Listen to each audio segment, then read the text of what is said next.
Tignan natin mga ka-troopers itong sakit knife ni Master Lance De La Torre, no? Kung paano siya magsasapin. So tignan natin kung gaano lang kaiksi yung pagsasapin ni Master Lance. Okay.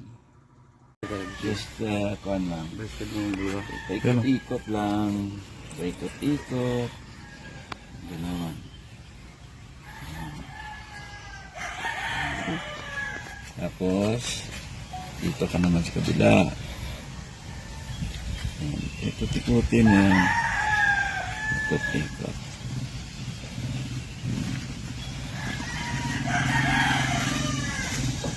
Yan.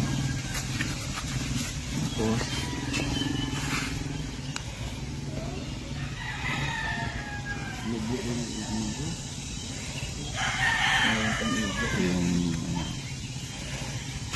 yung tali natin. Mas makapal itong tali natin kasi imported dito.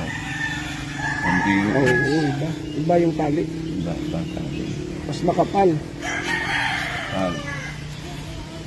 Hindi dali-dali putol.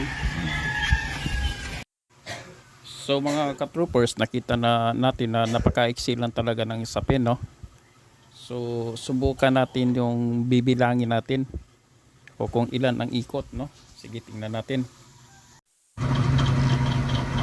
1 2 3. Sa ibabaw yan. Sa ilalim tayo. Wala pa yan.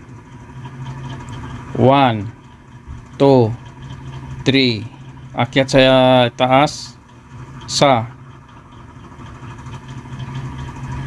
2. Ayun, yan po ang ano ni Lance. 5 ikot sa ibabaw, 3 sa ilalim. Yan po magsapin si Lance De La Torre. Okay mga ka-troopers. So ang galing, no? Ayaw ni Lance ng yung mga mahahapang sobrang haba na sapin. Sagabal sa kanya, bulky sa kanya yon. Gusto niya mga lang, mga magiiksing sapin lang, no? O 5 ikot sa ibabaw, 3 sa ilalim. Subukan nyo mga ka-troopers.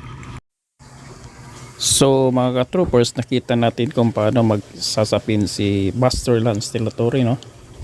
So una, nag-ikot siya ng 3 sa ibabaw, tapos pumunta siya sa ilalim, nag-ikot rin siya ng 3, tapos bumalik siya sa ibabaw, nag-ikot siya ng 2. So magiging total nun 5 ikot sa ibabaw, 3 ikot sa ilalim.